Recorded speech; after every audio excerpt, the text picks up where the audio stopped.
When that video first appeared online, it seemed to take on a life of its own.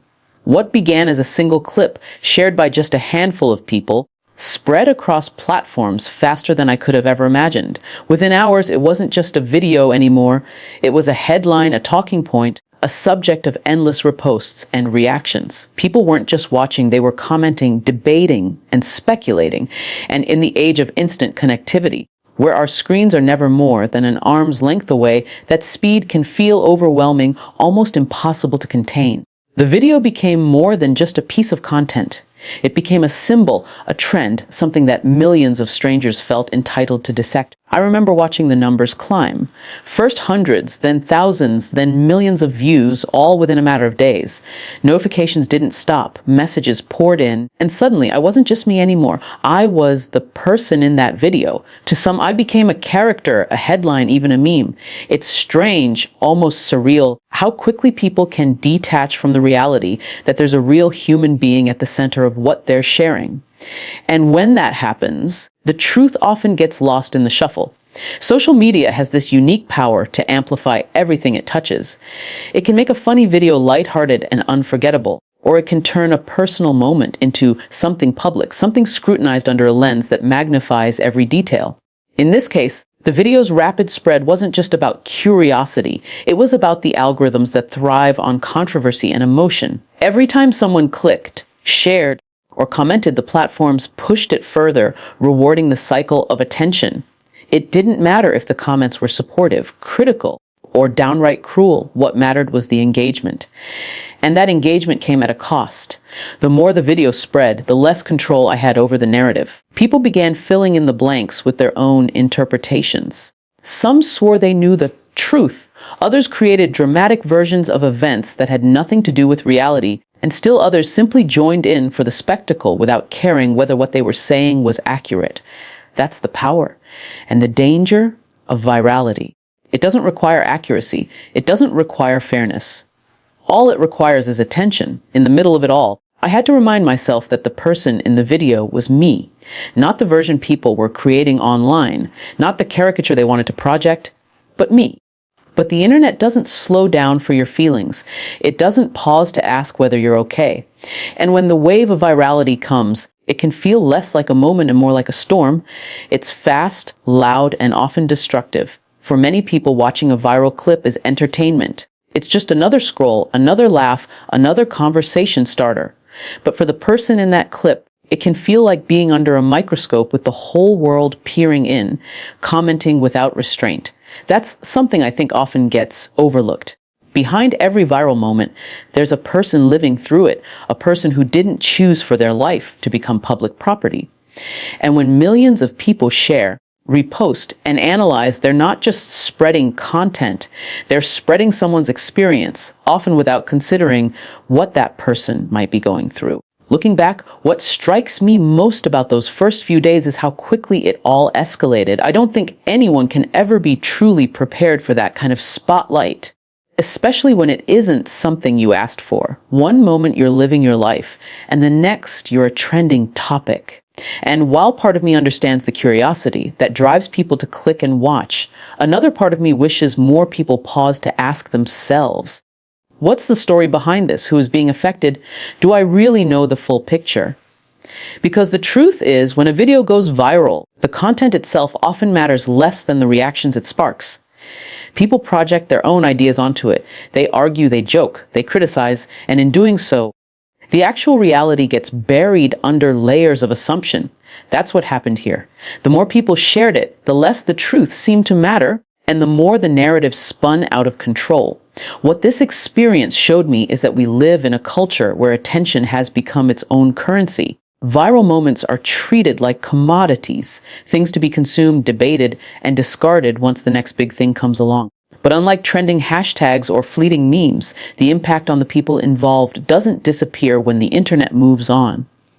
For those caught in the center, the aftershocks can linger long after the views stop climbing. So when we talk about the spread of that video, We're not just talking about a piece of content. We're talking about the way digital culture operates. We're talking about how quickly strangers can form opinions, how algorithms thrive on outrage, and how real lives can be reshaped by something as simple as a few seconds of footage. And that's why it's so important to pause, to think, to remember that virality isn't just numbers on a screen. It's not just content. It's someone's life magnified and distorted in ways they never asked for. And that's the truth of how it all began. After the video spread the way it did, the hardest part wasn't just knowing millions of people had seen it. It was realizing how quickly fact and fiction began to blur. Suddenly, it wasn't just about what had actually happened.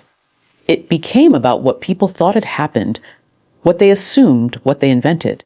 And once those stories began to circulate, they took on a life of their own, often louder and more powerful than the truth itself.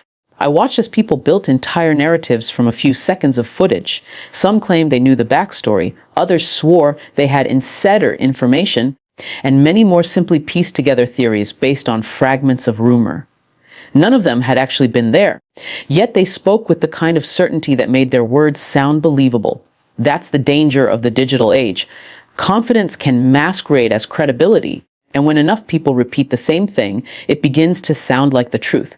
The more I listened, the more surreal it felt. I would read a comment and think, that's not what happened at all.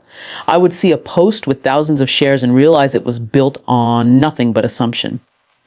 And yet, those assumptions traveled faster than any explanation I could offer. It felt like shouting into a storm, knowing that no matter how loud I tried to speak, the wind of speculation would drown out my voice. Part of the reason this happens is because people are drawn to the dramatic. The plain truth doesn't always feel satisfying enough, so imaginations fill in the gaps. A simple moment suddenly becomes scandalous, a misunderstanding becomes intentional, and before long, the original reality is buried under layers of exaggeration. It's not that people are always malicious. Sometimes they're just caught up in the excitement, eager to be part of a conversation, eager to say something that others will react to. But even unintentional distortions can snowball into something damaging. I learned quickly that on the internet, perception often matters more than reality. If enough people perceive something to be true, it begins to carry the weight of truth, even if it's built on nothing but speculation. And once a narrative solidifies, it becomes incredibly difficult to undo. It spreads into spaces you can't reach, into conversations you're not a part of, into the minds of strangers who may never bother to question it. What makes it even harder is the way algorithms work. Platforms reward content that sparks emotion, whether it's outrage, laughter, or shock. And so, the most dramatic, exaggerated, or misleading versions of events often get pushed to the top of feeds.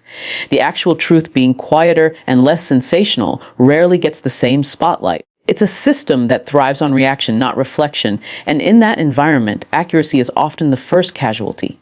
At times, I caught myself wanting to correct every single misconception, to respond to every false claim, to set the record straight one comment at a time. But the sheer volume made that impossible. It was like trying to catch raindrops in a storm. You can't.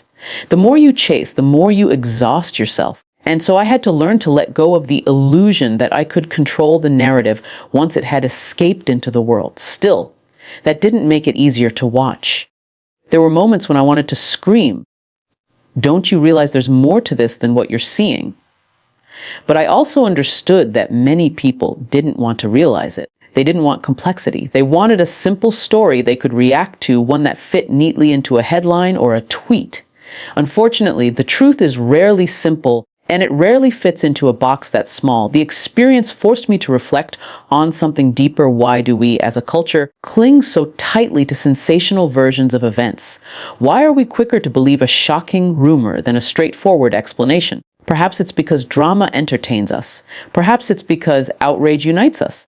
Or perhaps it's because we've grown so accustomed to consuming bite-sized content that we forget real life is never that neatly packaged. Whatever the reason, the result is the same. Real people are left carrying the burden of false stories told about them. And that burden doesn't disappear when the trending topic fades. It lingers, shaping how others see you, shaping how you see yourself. It follows you into places where the truth should matter, but is overshadowed by the version of you the internet created. That's why, When I think back to those early days of the video, I don't just think about the clip itself. I think about the countless stories that were spun around it and the weight of trying to exist underneath them. It's not just about one moment. It's about the way misinformation can stick, how it can reshape reality until you barely recognize it. And that is the painful part of living through something that goes viral. It's not just the exposure. It's the distortion. It's the knowledge that for so many people, the version they carry in their minds is not the real one. And no matter how much you want to reach them, you can't reach everyone. You can only hold on to your truth, even when it feels like the world is determined to bury it. And that's what it felt like when fact and fiction began to collide. What many people forget when they watch a viral video is that behind the screen, there are real people living with the consequences. For those who shared, commented, or laughed, it was just another moment of entertainment, something that filled a few seconds of their day. But for me, it became something I had to carry long after the initial wave of attention. That's the part of the story that often gets overlooked, the human impact. The way something so quick and fleeting for some can become long-lasting for the person at the center of it. When the video spread, I felt the weight of judgment almost immediately. Strangers who knew nothing about me suddenly had opinions about my life, my character, even my worth. Some were sympathetic, others cruel, and many more indifferent, but all of it landed on me. It's a strange kind of invisibility. You become hyper visible to the world, yet your real self feels invisible at the same time. People aren't reacting to you as a person. They're reacting to the version of you they've constructed in their minds. And that version often has little to do with reality. The emotional toll of that can't be underestimated. Waking up every morning and knowing that millions of people had seen something so personal, so distorted, created a sense of heaviness that followed me everywhere. It's not just embarrassment or discomfort. It's the constant reminder that your private life has become public property.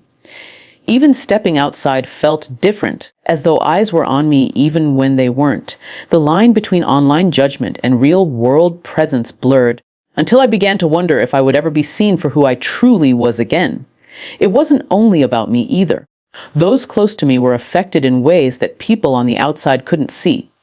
Family and friends were forced into uncomfortable conversations, asked questions they never expected, dragged into a situation they hadn't chosen.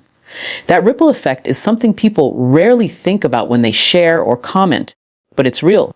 Virality doesn't just consume one person. It spills outward, touching everyone connected to them, sometimes in painful ways.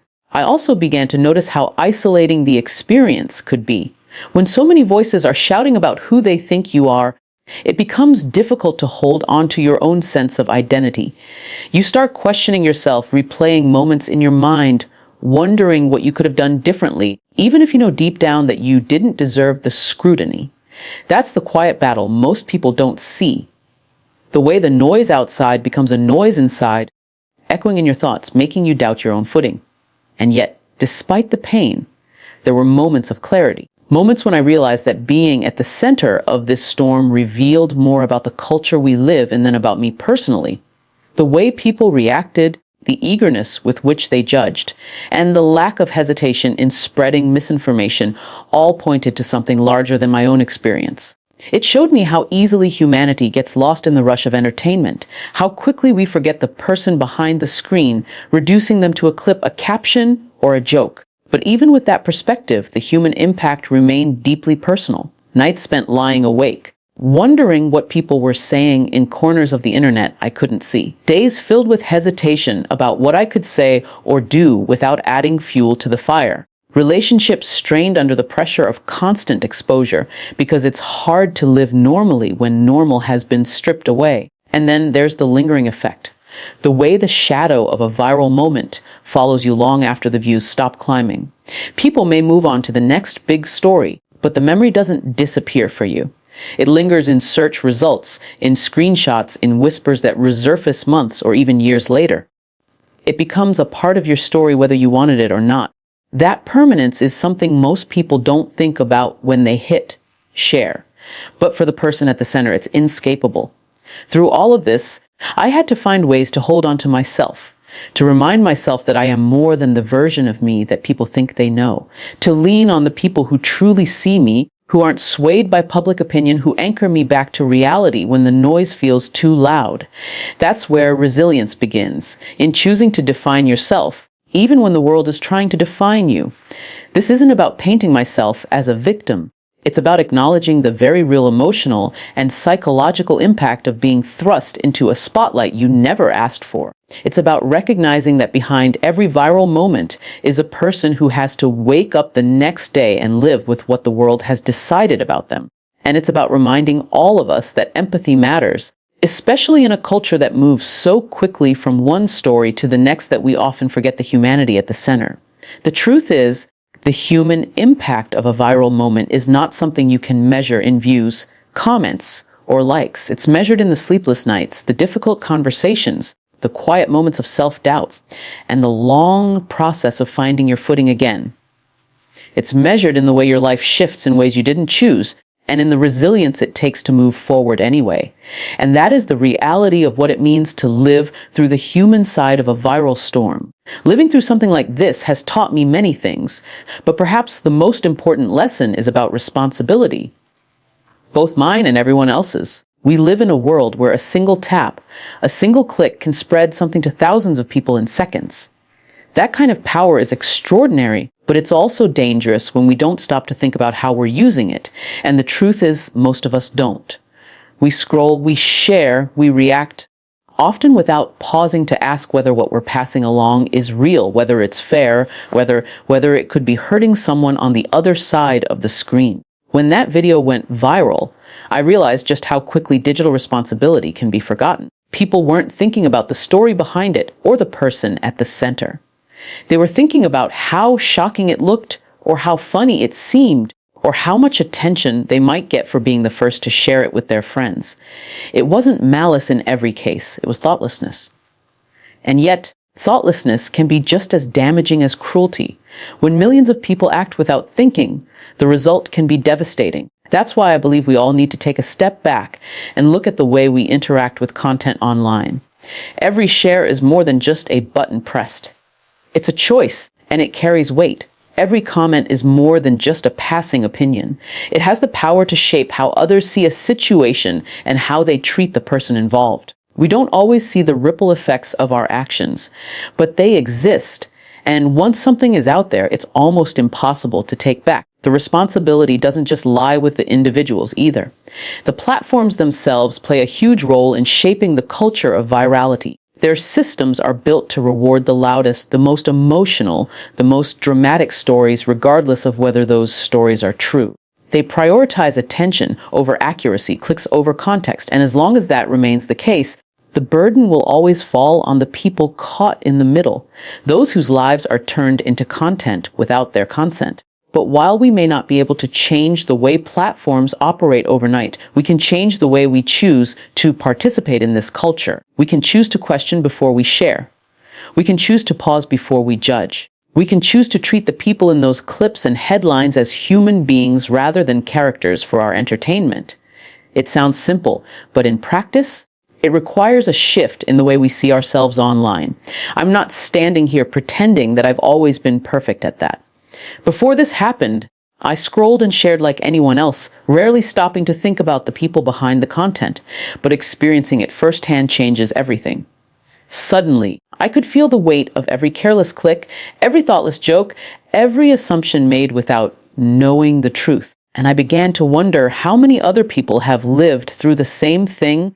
How many others are out there trying to recover from being turned into someone else's spectacle? Responsibility also means holding ourselves accountable when we get it wrong. None of us are immune to mistakes. We might share something without checking or comment without thinking. But when we realize it, we have a choice. Do we double down and defend ourselves? Or do we admit that we contributed to the problem and choose to do better? The internet is quick to demand accountability from others, but slow to practice it individually. If we want a healthier digital culture, that has to change.